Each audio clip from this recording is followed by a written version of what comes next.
Hello everyone, welcome to this session. I've just solved this JEE Main Test 89. It is 1:15 AM in my watch, and here's the physics analysis. 7 questions were easy, 15 were medium, 3 were tough. Question number 6, I suppose the answer given is not right, not a single option is right of the given 4 options. So this paper though seems not tough looking at these 3 questions, but it is not easy because only 7 questions were easy.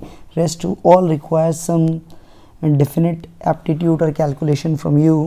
So it's not going to be that easy. So still I say if you get 50 marks in this paper, you are doing very good, and if you are applying for advance, you should get 75 plus even in this paper. So getting 75 is not tough if you are aiming for 2000 3000 rank in JEE Advanced.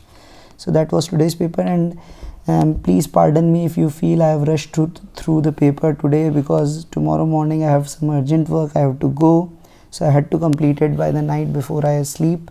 The paper came at 11:15 and it is 1:15 AM. In 2 hours I have completely taken the screenshots and recorded this whole thing, so you can understand. Please, from tomorrow I'll try to be more comfortable in solving and explaining to you. So please pardon me today. Now first question. You have a simple pendulum A of mass ma, length L, suspended from trolley B of mass mb. If the system is released at theta equal to 0, determine the velocity Vb of the trolley. So I think it should be asking the velocity when it comes like this, from here to here. So from here to here, the loss in potential energy would be mgl, and because if you take A plus B as a system, there is no external force in horizontal. F external along horizontal axis is 0, so momentum along x will be conserved. So let's say if it has a velocity Va, it will have the velocity Vb. I will have mb Vb would be equal to ma Va from momentum conservation, and from energy conservation it would be half, this is magl, half ma into Va square plus half mb into Vb square. Now what you are asked? You are asked the velocity Vb. So I can write this Va as mb Vb upon ma whole square plus half mb Vb square. That is ma into g into L. That is what we have got. So what we have got do now, ma into g into L, Vb square I can take as common. It comes out as mb square upon ma. 2 I can also take it common, plus mb I can write. So this is what we are getting here. So what we are left with now, so Vb square is going to be 2 ma square gl upon mb square plus mb into ma I can write. So if I have to do this, Vb would be, if I take ma upon mb as common, it would be root 2 gl, and it would be 1 plus it would be ma by mb. So going by this, which option is seeming to be the most appropriate? The first one. Go for option A. Next. 2 coaxial solenoids are made by winding thin insulated wire over a pipe of cross-sectional area 10 cm square, length 20. If one has 300, other has 400 turn, their mutual inductances. You directly know the mutual inductance. You directly write as formula mu naught n1 n2, common area we have, upon the length. That is what you have. If you take small n1 n2, it would be L in multiplication. So mu naught, what we have, 4 pi into 10 raised to power minus 7. N1 is 300, n2 is 400. What is area? Area is 10 centimeter square, 10 to the power minus 3 I can write, and the length you have as 20 into 10 raised to power minus 2 or 0.2 I can write. So what we are left with, this is 2, this is 4, this is 10. So it is 10 to the power minus 6 into 4 pi into 12. 1 upon 0.2 is 5. You can write it like this. So 60 into 4, 240. So 24 pi into 10 raised to power minus 5, or you can write 22.4 pi into 10 raised to power minus 4 Henry. So as per the option, it should be option A is the answer. Next one. A little charged bead is inside the hollow frictionless sphere manufactured from the insulating material. Sphere has this diameter, mass of the bead is this, its charge is this. What minimum charge must carry an object at the bottom of the sphere to keep hold the charged bead at the vertex of the sphere in stable equilibrium? Okay. Now this appears very interesting. So let's assume this is a sphere, this is at the vertex and it is inside. So it is inside, so let's say this is like this is q, and we have another charge, let's say like q dash here. So definitely it has to be repulsive, that's why it can hold it here, otherwise it would fall down. So now to keep it in a stable equilibrium means, let's say if I turn it by some angle, let's say here, let's say from center I can say, let's say it goes like this angle theta. So if it goes by this angle theta, what we'll have, this repulsion force will now be like this. This would be like this. This is the electrostatic force. The gravitational force would be vertically down. You write it as mg. And if this angle is theta, you can make it out. This angle is going to be theta by 2. By the analogy of the circle and everything, you can make it out. This will be half of the angle that would be subtended at this. So this would be theta by 2. So now what we can make it out, this component of mg, which would be acting like here.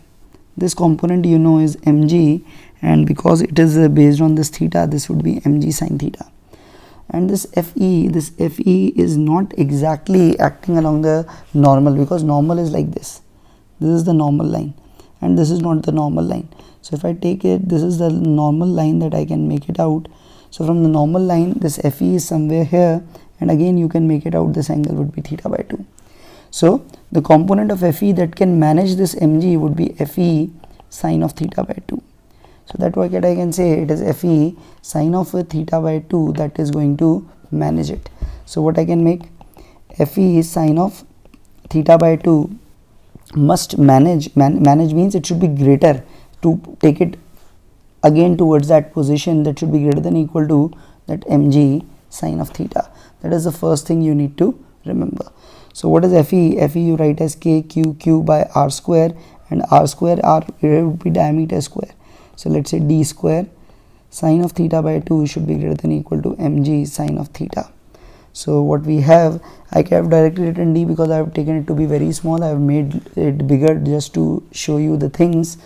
So the minimum charge, so the qq dash, let me write it qq dash, that would be the better one. Okay, so the value of q dash in the limiting case, if I make it out, it would be mg sine theta. I can write as 2 sine of theta by 2 into cos of theta by 2 upon what, into d square, and this is kq sine of theta by 2.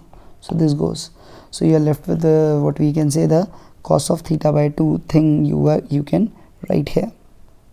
Now because it is the cos of theta by 2, theta is very small, you can almost take it to be 1. So what you are left with, you are left with 2mg d square by kq in the limiting case. So the limiting case, 2mg, what is mg, where it is 90 milligrams, 90 into 10 raised to power minus 6 into 10, d square, what is d square, diameter 50, that is 1 by 4 half square, k is 9 and 10 to the power 9, q is 5 and 10 to the power minus 7. This is what we are getting. So what we are getting is 9 and 6, 15, 15 and 8, that is 7. So what I do, this is 9, let's say cancel first, this is 10.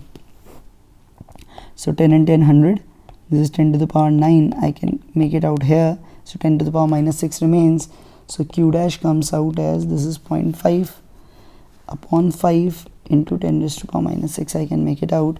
So it is coming out as 1 by 10 into 10 raised to power minus 6, or they have taken g to be 9.8. okay, no issues. So it would be close to 1 into 10 raised to power minus 6. I can 1 by 10 into 10 raised to power minus 6 is 10 to the power minus 7. So I'll go for this 10 to the power minus 7 close option. This is B1 is going to be the answer if you put g as 9.8. But yes, the question is tough. Body is projected with a velocity equal to 3/4 of the escape velocity from the surface of the planet, the height it reaches. So just apply energy conservation, half m, this is 3/4 of the v, that is 9 by 16 into v escape square. V escape square you write as 2 gm by r. So that would be the loss, that would be equal to gain in potential energy, that is minus, gain you will write as final minus initial, so minus gmm r plus h, minus minus will become plus gmm by r. So gmm that goes. Now what we are left with, 9 by 16 r, this 2 and 2 goes, that is equal to 1 upon r minus 1 upon r plus h. So this 1 upon r plus h can be written from here as 7 by 16 r if you do this. So this r plus h is 16 r by 7, so h comes out as 9 r by 7. I can make it out. So it is 9 r by 7. Go for option B in this case. Next one. You have a polished metal plate with a rough black spot on it, heated to about 1400 Kelvin, quickly taken to a dark room. You know the black spot will appear brighter than the plate because it will have more emissivity. So we can directly, it has absorbed more, so it will emit more, so it will be brighter than the plate. That is a very common question you do. Next, you have a current of 2 ampere flowing in the sides of an equilateral triangle of side 9 centimeter. The field at the centroid. Again, this is a very standard result. So let's say this is your triangle, the current is flowing in all the sides like this. So you can directly make out the current would be thrice the single side effect. And you do this length, you know this length would be 1/3 of the median, and the median length is, you know, is L sin 60. L sin 60 is root 3 L by 2, so it comes out as L upon 2 root 3. That is the length perpendicular. This angle is 30, this angle is 30, so the field due to one section would be mu naught I upon 4 pi r. R is L upon 2 root 3 into cos 30 plus cos 30, that is root 3 by 2, plus root 3 by 2, that is root 3. So what you are left with, this is 4, this is 2, this would be 2, this becomes 3, mu naught I upon 2 pi L. This is due to 1, and you have such 3 sections, so the field would be 9 mu naught I by 2 pi L. So this is 9 mu naught by 2 pi is 2 into 10 raised to power minus 7, I is 2 and length is 9 into 10 to power minus 2. So 9 and 9 goes, so this is 4 into 10 raised to power minus 5 that you can write. So there's some error in the NT answer. I'll go for 4 into 10 raised to power minus 5 Tesla. That is my answer. So I'll stick to this 4 into 10 raised to power minus 5 Tesla. I'll go for that answer. I won't do that other answers that is being given here. I don't agree with that. Okay, they must have done some error in their calculation. That is what I'm getting a feel. So this is the one I'll go for. Next, a particle is projected at an angle of 60 degree above the horizontal with a speed of 10. After some time it makes an angle 30 degree above the horizontal. The speed of the particle at this instant is, we know the x component will remain same, so 10 cos 60 must be equal to v cos of 30. So v must be 10 cos 60, that is 1 by 2, and this is root 3 by 2, so that would be 10 by root 3 meter per second. So this is option D. That's an easy one for you. The x-co projection remains the same everywhere. The pulleys and the string based in the figure are smooth and are negligible mass. For the system to remain in equilibrium, the angle theta should be. So for it to be in equilibrium, what we have, this tension, this T, both must be same, that is equal to mg and mg. So this is T, this is T, so the net force upwards would be 2T cos theta, and that should be equal to root 2 mg. And since T is equal to mg, so 2 mg cos theta is root 2 mg. So this cos theta automatically comes out as 1 by root 2. So theta is 45 degrees. So again, it's an easy one. This question surely you must have done some time. Some amount of a radioactive substance of half-life 10 days is spread inside a room, and consequently level of radiation becomes 50 times the permissible level. So after how many times will the room be safe? So you have to make it 1 by 50. 1 by 50 is 1 by 32 would be, you can say, is greater than 1 by 50, and that is greater than 1 by 64. So it would be somewhere between 5 and 6 half-life, so 50 and 60 days. So go for 56.4 days. That is going to be the answer here. Next, mass m is suspended from the spring of negligible mass. Spring is pulled a little, then released so that it executes SHM. Now if the mass is increased by m, the period becomes 5t by 3. So what you will have? So the initial time period is 2 pi root of m by k. Now finally this t becomes 5t by 3 when this becomes 2 pi under root of m plus m by k, because spring is the same. Divide both. 3 by 5 is m upon m plus m under root. Square it up. 9 by 25 is m upon m plus m. So 9m plus 9 small m is 25 bada M. Bigger M, so 9m is 16 times bigger M, so m by m is equal to 16:9. Go by option C in this case. Next one, the de Broglie wavelength lambda n of the electron in nth orbit of hydrogen orbit is, we know that mvr is equal to nh by 2 pi thing basically comes from that 2 pi r is equal to n lambda. That is the relation we have. So lambda is electron in the nth orbit is, so lambda would be proportional to r by n, and r is proportional to n square, so lambda is going to be proportional to n in that particular case. So answer is C. They have given right explanation, but the answer given is wrong. Next, the marked is wrong, explanation is right. You have a coaxial cylinder of glass immersed in a liquid of surface tension S. Radius of the inner and outer surface of the cylinder are R1 and R2 respectively. Height till which the liquid will rises. So what we can have at both the surfaces, we will have the surface tension forces acting like that. So what I can make it out, the surfaces, one surface will be in contact here, one surface will be in contact here. So on one surface the forces would be like this upwards, the second will also be like this.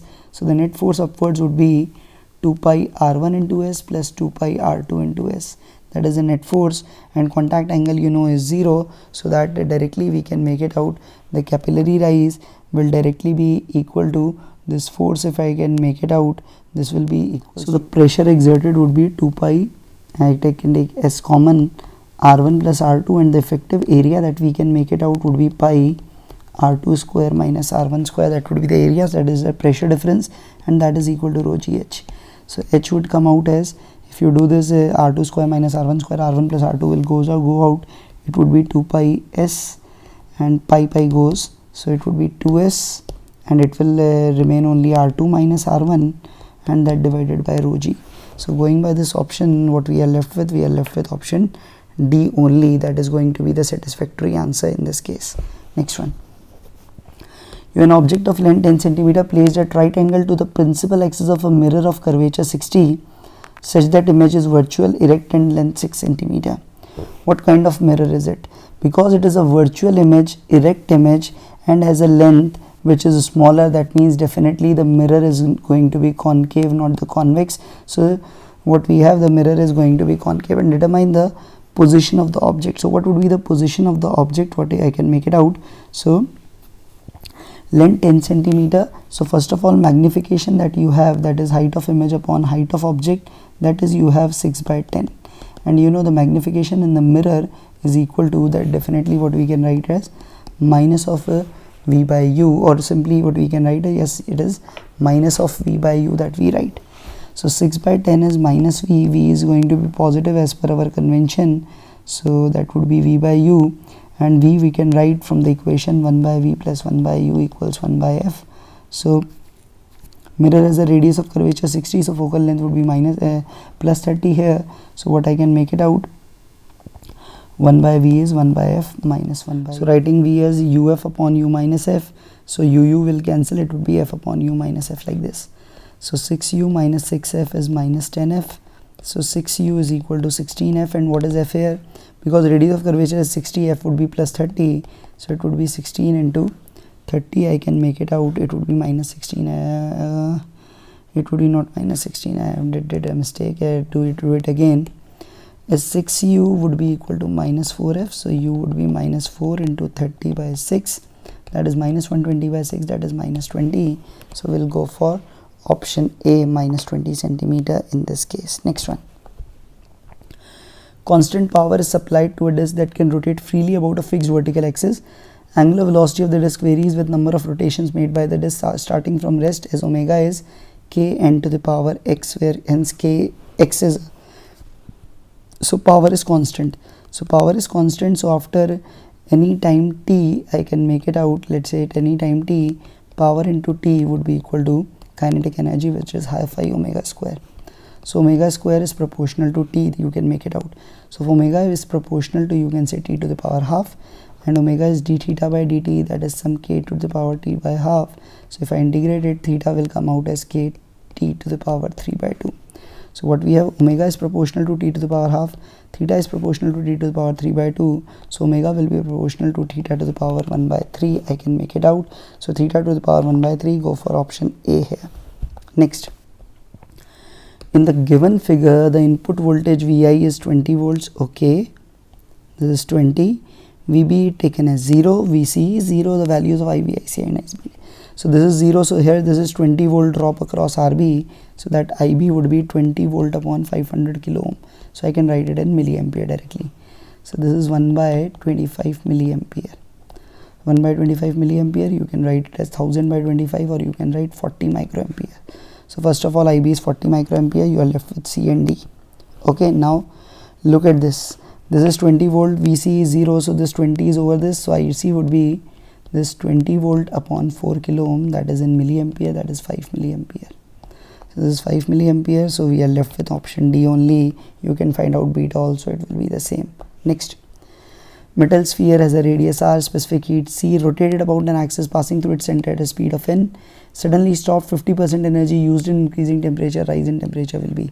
So 50% of energy is half I, omega is n rotation per second, that means n rotation, that is 2 pi n radian per second whole square, that would be equal to ms delta t. Ms delta t means mc delta t, you can write. So are you given the mass? You are not given the mass, no issue, you can write mass from there also. So 1 by 4, because it is a metal sphere, I will take it solid sphere, so it would be 2 by 5 mr square into what I will have 4 pi square n square, that is mc delta t. So this m and m goes, this 4 and 4 goes, so pi square n square r square, you are left with 2 by 5 c, and this is what you have as delta t in this particular case. So going by the options is come out as option A. Next, what is the dimensional formula of coefficient of viscosity? You all know mlt minus 1, that you ml minus 1 t minus 1, sorry, you can directly use that formula. F is equal to 6 pi r neta v. This is dimensionless, so neta dimension would be f upon rv. F you know is mlt minus 2, r is l, and this is lt minus 1, so this ln goes, this is m l minus 1 t minus 1, that is what you will be left with. So going by this is the option A coming out. Next, the vibration of 4 air columns are represented in the figure. The ratio of frequencies is, so you can say this is an closed pipe, first harmonic, this is open pipes, first harmonic, this is open pipes, second harmonic, this is closed pipes, third harmonic. That is what I can make it out from here as per this. So this S would be 3 times of P, so this is 1:3, last one should be coming like this, so only one option is left, B, so I can take that. So that's up to you how you are going to treat it, but that is what I can do from here. So this would be what I can say, 1:2:4:3. I have left one question, 17, 19, okay, I think one screenshot I have forgotten, I'll take it afterwards. And 20th, the power supplied by a force acting on a particle moving in a straight line is constant. The velocity of the particle varies with displacement x. So power is constant, it is like the similar question. Power is constant, so at any time t, p into t is half mv square. Again you say v proportional to root t, s proportional to t to the power 3 by 2. So again v will be x to the power 1 by 3. So same concept, 2 questions, that is not a right way to ask questions. Next, consider a hydrogen-like sample of gas whose energy in nth excited state is this. When the electron makes transition from the excited state to the ground state, the most energetic photons can have Emax is this, and the least have this. If the atomic number and the state of excitation are Zn and the value of Z plus N is. So first of all, from n to 1, that would be 13.6 Z square. I can write as 1 upon 1 square minus 1 upon n square, that is equal to 52.224. okay, this is the value we are getting, and the least one would be 13.6 Z square, that would be 1 upon n minus 1 square minus 1 upon n square will be equals to 52.224, sorry, not 52.224, that is 1.224, 1.224, that is what you are getting. So from this the best thing is subtract both. If I subtract both, what I will get, 13.6 Z square 1 minus 1 upon n minus 1 whole square, that would be 51, that we will get. So what we have 13.6, this is the first value that we will get 51, and what we are getting now, this is the one equation we are getting, or second one I can divide both. If I divide both, what I get, 1 minus 1 by n square upon 1 upon n minus 1 square minus 1 upon n square is 52.224 upon 1.224. This is not a right way to do the calculations. So let us try by the guessing game. There is no point in solving such equation. If you have the power, you can try. I am not in the mood to try, So if you, let's say, try with n equal to 3, so it would be 1 minus 1 by 9, that would be 8 by 9, that would be 1 by 4 minus 1 by 9, that you will write as 5 by 36. So this is 36 into 8 upon 9 5s are 45. This is nowhere coming like this. So let's try with 4. 1 minus 1 by 16, that is 15 by 16. This would be 1 by 3 square, that is 1 by 9 minus 1 by 16, that is 7 by 144. So 15 into 144 upon 7 into 16, again this factor is nowhere coming close like this. So this is also not an option. Now 5. So 1 minus 1 by 25, and it would be 1 by 16 minus 1 by 25, 9 by 25 into 16. So what do you have? 24, 25 goes 24 into 16 by 9. So this is what you are having. 16 4s are 64, 16 2s are 32, 384 by 9. This would be approximately like this. So I can go for, this is the option that I am looking out, because 384 by 9, this is what we have, this is 40, and it would be 43 something, it would also be like this. So n is 5 from here. So first thing you have done is n is equal to 5. Now put in above 13.6 z square, 1 minus 1 by 16, you can write is equal to 51. So 13.6 z square, 15 by 16 is 51. So z square is 16 into 51 upon 13.6 into 15. So it is almost 1, and it would be, it is coming out as almost 4, so z would be 2. So z plus n is 7. That is the way I did do. How you will do, you have to figure it out. It's not going to be an easy cakewalk for you. Pendulum has an angular amplitude theta. The tension in the extreme is T1, bottom is T2. If it is known T2 is twice of T1, what is the value of cos theta? So at extreme, T1 is mg cos theta, you all know, and at the bottom T2 is mg plus mv max square by r. And what is Vmax? Vmax, you know, is that Vmax square would be 2gh, that is 2g L1 minus cos theta max, or R1 minus cos theta max, you know. So T2 is twice of T1, so what you have, mg plus 2mg 1 minus cos of theta max is equal to mg cos theta max. So this mg goes, so 1 plus 2 minus 2 cos theta max is equal to cos theta max. So what you have, you have 3 is equal to, if you are right, 3 is equal to 3 cos theta max. How it is possible? There should be some mistake. T2 is twice of T1. Okay, I have not done this 2. This would be 2. So this would be 4 cos theta max. So cos theta max is 3 by 4. So this is 0.75. That is what you will be needing to solve. Next one. You have a cell of EMF E, internal resistance R, connected in series with an external resistance NR. Then what would be the ratio of the terminal potential difference to EMF if n is equal to n? Okay. So Vt is going to be Nr upon n plus 1 R times E. You can make it out. So what would be the ratio of the Vt to EMF? So Vt to EMF would be n upon n plus 1. So put it 9 by 10. So it is 0.9 in this particular case if you have to go by this. Next one. Calculate the couple, that must be torque, acting on a magnet of length 10 cm, pole strength 15 ampere meter, kept in a field at an angle of 30. So you can make out that, you know, torque is equal to mb sin theta, that you know, and m here, like q into 2d, you have m into 2l, pole strength into separation 2l, 2 into 10 raised to the minus 5 is what the field is, and sin theta is 1 by 2.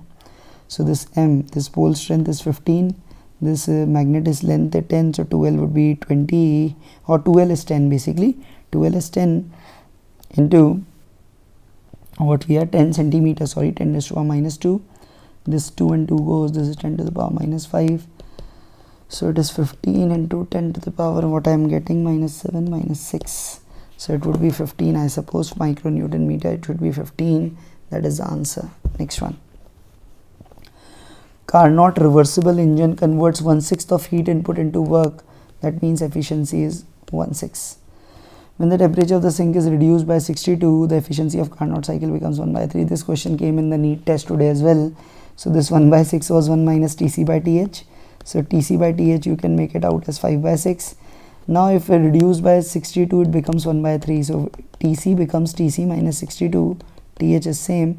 So what you have, Tc minus 62 upon Th, if you will solve, would be 1 minus 1 by 3 is 2 by 3. Now these two equations, divide them, what you will get, Tc upon Tc minus 62 is 5 upon 6 upon 2 by 3, that is 15 by 12, that is 5 by 4. Solve it. 4 Tc is 5 Tc minus 62, 5 is 310. So Tc is 310 Kelvin. So the sum of the source and sink, okay, the sink is 310. Now TH would be 6 by 5 into 310, that is 62 into 6. 6 2s are 12, this is 372. So 372 plus 310, this you will get as 682. So this is how you have got this answer. So this was today's paper. Okay, one more question is left. I'll just take the screenshot. Now this is the one whose screenshot I missed somehow. To demonstrate the phenomenon of interference, we require two sources which emit radiation. They should be coherent, and for coherent they should have the same frequency and they should have a definite phase relationship. So option D is the most appropriate. Not only same frequency, they should also maintain the stable phase difference between them. That is the most important criteria to observe the interference fringes. So that was today's paper. Please keep giving in your feedbacks. Today you might feel that I have hurried because I have to go in early morning out of town, and so I was in a pressure to complete both the test in time, so I have rushed through today, so please pardon me for that.